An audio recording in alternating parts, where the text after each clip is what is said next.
Olá, meus irmãos, boa noite, graça e paz.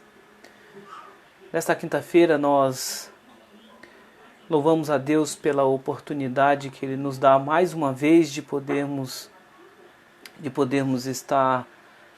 chegar mais essa noite, na certeza de que durante todo esse dia Deus cuidou das nossas vidas, nos sustentou, nos guardou. Isso é motivo de gratidão. E melhor ainda, podermos neste momento compartilharmos a palavra do Senhor. Eu quero pedir a sua atenção em alguns instantes, em alguns minutos, em que junto com vocês eu quero meditar na palavra de Deus, uma breve meditação da palavra do Senhor, que se encontra em Hebreus capítulo 3. Hebreus capítulo 3. Eu vou ler apenas os versos de número 12 e 13. Hebreus capítulo 3, versos 12 a 13, diz assim: Tende cuidado, irmãos, jamais acontecia haver em qualquer de vós perverso coração de incredulidade, que vos afaste do Deus vivo. Pelo contrário, exortai-vos mutuamente cada dia, durante o tempo que se chama hoje, a fim de que nenhum de vós seja endurecido pelo engano do pecado. Irmãos, esse texto de Hebreus é um texto muito precioso. Aqui nesse capítulo 3 aqui, o autor aos Hebreus está falando sobre a superioridade de Cristo sobre a lei, no caso sobre Moisés. E no decorrer dessa exposição, o autor dos Hebreus vai falar então acerca de pessoas do passado, homens do passado, no caso específico de Israel, onde o povo em um determinado momento da história se comportou de uma forma endurecida para com o Senhor. E aí faz sentido ao verso de número 7, quando ele vai dizer assim: pois como diz o Espírito Santo, hoje se ouvirdes a sua voz, não endureçais o vosso coração, como foi na provocação, no dia da tentação no deserto. Contextualmente, então, o autor dos Hebreus está dizendo: olha, no passado o povo de Deus já se comportou de uma forma endurecida para com o Senhor, e agora no tempo presente, no caso naquele período lá dos seus leitores, o autor dos Hebreus então está chamando esses irmãos para que eles possam então olhar para Cristo como sendo superior a todas as coisas, e especialmente nesse contexto de incredulidade, nesse contexto de perseverança. O autor dos Hebreus então, nesses dois versos, ele trata de algo muito precioso, que eu dei o título aqui de encorajamento, ou seja, um encorajador. Porque eu acho que algo tão precioso nesse texto é isso. Veja, a palavra de Deus, dados em todos os momentos, nos chama a essa responsabilidade. Eu creio que, assim como você, certamente, já precisou em determinados momentos da sua vida, necessitou de estímulo. Não estímulo vindo de você, mas de pessoas. Porque, irmãos, veja, há momentos na nossa vida que a gente precisa de ser estimulado. E aqui não é diferente. Se nós olharmos para a Epístola aos Hebreus de uma forma geral, nós vamos perceber que o autor dos Hebreus tem como propósito justamente isso: trazer o estímulo a esses irmãos que estavam desanimados, muitos pensando, portanto, em desistir da caminhada cristã por causa das provações. E o que acontece? O autor dos Hebreus então escreve para estimular esses irmãos a perseverar em meio às provações e a olhar para Cristo como sendo aquele que é superior a todas as coisas. Cristo, ele é supremo, ele é suficiente, ele era tudo que o povo de Israel precisava, que o povo hebreu precisava, e ele é tudo que nós precisamos. Diante desta realidade, esses dois versos me chamam a atenção justamente por isso. Porque, veja, é num momento de dificuldade, é num momento de provações, que o autor aos Hebreus vai dizer a esses irmãos a seguinte verdade. Primeiro ele chama esses irmãos para ter cuidado. Tende cuidado, irmãos, jamais acontecia haver entre vós qualquer perverso coração de incredulidade. Pelo contrário, exortai-vos mutuamente cada dia durante o tempo que se chama hoje. Quando nós olhamos para essa expressão exortar, muitos de nós só consegue olhar para essa expressão como sendo no sentido de corrigir, no sentido de correção de disciplina. Mas é interessante que neste caso aqui, o verbo exortar tem outra conotação. O verbo exortar aqui traz a ideia não de corrigir, mas sim a ideia de consolar, a ideia de consolar. Veja, e esse é o propósito do autor aos Hebreus. Esses irmãos precisavam de encorajamento. Esses irmãos precisavam de direção. Eles estavam desanimados. E com isso, o autor aos Hebreus, ele ordena, a palavra do Senhor ordena àqueles irmãos para que eles pudessem mutuamente se encorajarem. Se os irmãos observarem a parte final do verso 13 vai dizer isso. Veja, pelo contrário, ou seja, ao invés de você se mantiver com o coração endurecido, ao invés de você tornar-se duro, pelo contrário, console-se mutuamente cada dia durante o tempo que se chama hoje. E aí a sequência é o propósito. Por que eu devo consolar? Aliás, por que eu devo encorajar o outro? O autor aos Hebreus vai dar o propósito, a fim de que nenhum de vós seja endurecido pelo engano do pecado. O que ele está dizendo é, o encorajamento vai fazer com que você não se torne endurecido ou desanimado. Veja, meus irmãos, que com isso, nós temos aqui daqueles que nós chamamos de mandamentos mútuos nas Escrituras. Há praticamente 25 mandamentos de mutualidade, ou seja, onde é uma responsabilidade minha para com o meu irmão e do meu irmão para comigo. E nesta responsabilidade de encorajamento, a Bíblia nos diz que o cristão, ele tem a responsabilidade de encorajar, ou seja, encorajar o outro não é uma opção, mas é uma ordem da parte do próprio Deus. O autor aos Hebreus alerta os irmãos para que eles tomassem cuidado e tomassem cuidado para que o coração deles não se tornasse perverso, incrédulo. Mas para que isso não acontecesse, era preciso haver uma responsabilidade mútua, ou seja, de um irmão para com o outro, um vigiando o outro, um auxiliando o outro, um orientando o outro. O mandamento se traduz por verbos diferentes aqui, no português mesmo nós podemos perceber. No caso, por exemplo, a Revista Atualizada traduz como exortar, mas como eu disse em outras versões, como no Novo Testamento, o Novo Testamento Vivo traduz como anime-se uns aos outros. Em grego, tem o mesmo significado de encorajar. Ou seja, podemos encorajar uns aos outros se estivermos dispostos a sermos esse apoio que o meu irmão precisa, em tempos de dificuldade. E essa responsabilidade do encorajamento não é algo apenas no campo ou no contexto de Hebreus.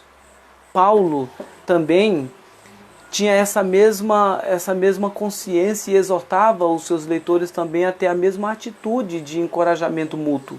Por exemplo, se nós lermos lá em 1 Tessalonicenses 5, verso de número 11, Paulo ordena à igreja, anime-se uns aos outros.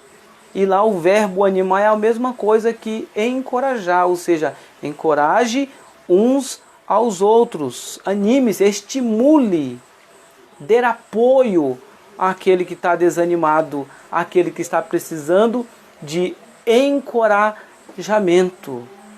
É isso que Paulo vai dizer nessa primeira carta. Irmãos, os efeitos do encorajamento na vida do cristão é algo magnífico, é algo magnífico. Por exemplo, Provérbios 12, verso 25, vai dizer que a ansiedade do coração do homem o abate, mas uma boa palavra o alegra. Ou seja, uma palavra de encorajamento, Por isso, é algo precioso que o autor aos Hebreus está dizendo aqui. A fim de que nenhum de vós seja endurecido pelo engano do pecado, exorte-se, console, encoraje uns aos outros. Nós vivemos um período em que nós precisamos de encorajamento mútuo, em que nós precisamos sermos encorajados, mas à medida que sou encorajado, eu como servo de Deus preciso também encorajar o outro, encorajar o meu irmão. O distanciamento físico não nos impede de encorajar o nosso irmão. E a tecnologia hoje nos ajuda muito quando, por meio de mensagens, sejam elas gravadas, mensagens de textos, nós falamos ao nosso irmão ou fazemos uma ligação para ele dizendo: olha, pode contar comigo, eu estou orando por você. Essa é uma forma de encorajar o teu irmão, de mostrar para ele que você está com ele. E esse efeito, essa disposição sua de estar ao lado do teu irmão é algo magnífico e certamente o ajudará, o estimulará diante do contexto de desânimo, de adversidade. Você e eu temos essa responsabilidade de transmitir, de encorajar. E o fazemos isso não com as nossas próprias palavras no sentido de ideias pessoais, mas o encorajamento meu e seu precisa ser mediante a exposição da palavra de Deus, ensinando, trazendo a mensagem do Senhor para aqueles que precisam. O encorajamento mútuo evita na vida do crente, evita que o crente seja endurecido, evita que o crente venha a cada dia desanimar-se. E ao invés do desânimo, ele vai perceber que tem pessoas que estão ao lado dele auxiliando. Irmãos, isso é tão magnífico. O próprio Josué, quando teve que assumir a responsabilidade de substituir Moisés, diante daquela grande responsabilidade, até o próprio Josué ele foi encorajado. No caso, o próprio Deus lá o encorajou, dizendo: ser forte e corajoso, porque tu farás este povo herdar a terra que sob juramento prometia dar a teus pais. Não te mandei eu? Ser forte e corajoso, não temas nem te espantes, porque o Senhor teu Deus é contigo por onde quer que andares. Então veja, Josué temia a grande responsabilidade, mas Deus disse a ele: olha, ser forte, estou contigo, eu estou contigo. Voltando para o Novo Testamento, Paulo lá em 2 Coríntios 1, verso de número 4 a 7, vai dizer o seguinte: que o Senhor é que nos consola em toda a nossa tribulação. Mas por que o Senhor nos consola? Para que também possamos consolar os que estiverem em alguma tribulação com a consolação que nós mesmos somos consolados. Veja, meus irmãos, que as tribulações podem nos levar ao desânimo na vida cristã. E às vezes a falta de ânimo, até mesmo para alimentar a nossa vida espiritual. Mas se nós recebemos do Senhor esse consolo, se nós recebemos do Senhor esse fortalecimento, Paulo vai dizer: olha, com a mesma consolação que você tem sido consolado, console também. Seja um instrumento de Deus para abençoar a vida das pessoas. Seja um instrumento de Deus para cuidar daqueles que precisam. Só podemos desenvolver, portanto, essa mutualidade do encorajamento se de fato entendermos que não é uma opção. Só podemos desenvolver a comunhão por meio da mutualidade. Se fizermos isso, vamos obedecer a Deus. Precisamos constantemente, portanto, lutar contra o esfriamento, o distanciamento. Veja, meus irmãos, o isolamento não pode ser a causa de nos afastarmos. Pelo contrário, é neste momento que nós, como igreja, precisamos juntos estimular uns aos outros, intercedermos uns pelos outros, para que esse momento de tribulação ele logo passe. Por isso, é preciso que nós nos atentemos a essa verdade. Conforme o próprio Paulo, o próprio autor dos Hebreus vai dizer, no verso 13 aqui, quando ele diz, pelo contrário, ou seja, ao invés de incredulidade, console mutuamente uns aos outros, durante o tempo que se chama hoje. Então nós vivemos um período onde precisamos disso. E a palavra de Deus é esse alimento que necessitamos, para que o nosso coração seja consolado e para que você seja um instrumento de Deus para abençoar a vida do teu irmão, abençoar a vida de tantas pessoas que precisam do teu encorajamento, que precisam da tua ajuda. Por isso, que sejamos esse instrumento, que sejamos aquele a atentar-se para o mandamento do Senhor. Neste momento, então, eu queria que você pensasse no teu irmão, queria que você trouxesse à mente aqueles que você tem tido a comunhão diária nos cultos, aquele irmão que você diariamente ou dominicalmente encontrava com ele. Que tal você, após essa mensagem, que tal você mandar uma mensagem para ele, um WhatsApp? Que tal você mandar ou fazer uma ligação e dizer para esse irmão que você está orando por ele, que ele pode contar com você, que você está pronto para ajudá-lo? Esse é o verdadeiro encorajamento. Essa é a fé mútua. Essa é a responsabilidade e é o que o Senhor exige de cada um de nós como seus servos.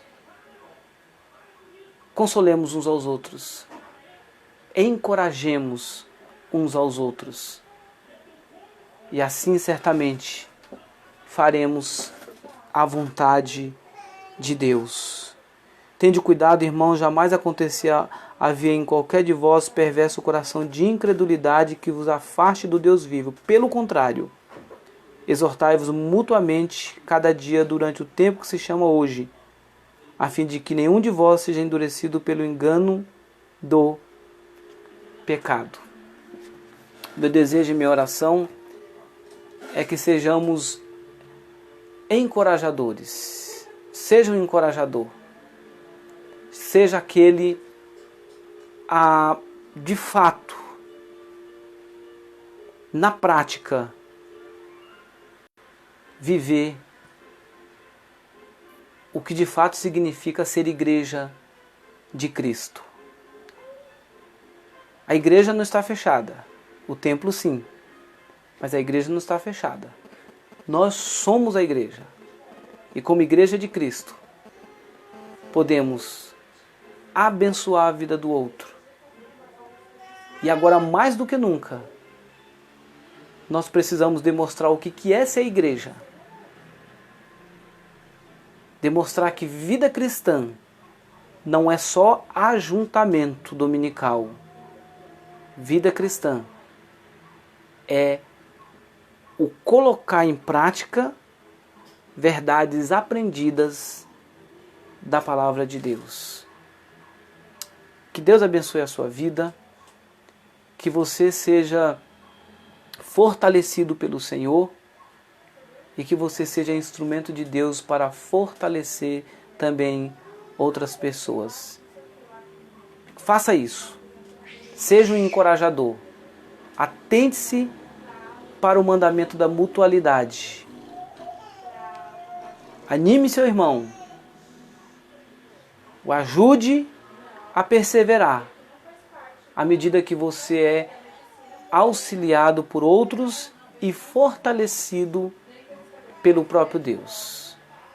Que Deus te abençoe e que essa mensagem ela não fique apenas no teu coração, mas que o entendimento da mesma te leve à praticidade e que sejamos grandemente abençoados pelo Senhor e que tenhamos uma noite e um restante de semana abençoado pelo próprio Deus, em nome de Jesus. Deus te abençoe, muito obrigado, que Deus te abençoe. Quero encerrar então orando por nós, pelas nossas vidas, pelas nossas famílias. Bendito Deus, as nossas vidas pertencem ao Senhor. Se dependermos de nós mesmos, tudo e qualquer coisa nos fará desanimar. Mas quando somos lembrados pelo Senhor da tua promessa, o nosso coração é tomado de um novo vigor. E uma vez que o nosso coração é tomado de um novo vigor, somos despertados pelo Senhor para também auxiliar tantos outros que precisam da nossa ajuda. Ajuda-nos, ó Pai, para que sejamos, de fato, encorajadores. Quando ligamos a TV, quando lemos as notícias, sejam pelas mídias, somos desestimulados pelas notícias muitas vezes. Mas que em meio a tantas notícias negativas, ó Deus, que o Senhor nos ajude a olharmos para Ti, sabedores de que o Senhor está no controle de todas as coisas. E a partir dessa certeza, ajuda-nos a abençoar a vida dos nossos irmãos. É o que nós te pedimos. Em nome e por amor de Jesus Cristo. Amém, Senhor. Deus te abençoe. Uma ótima noite em nome de Jesus.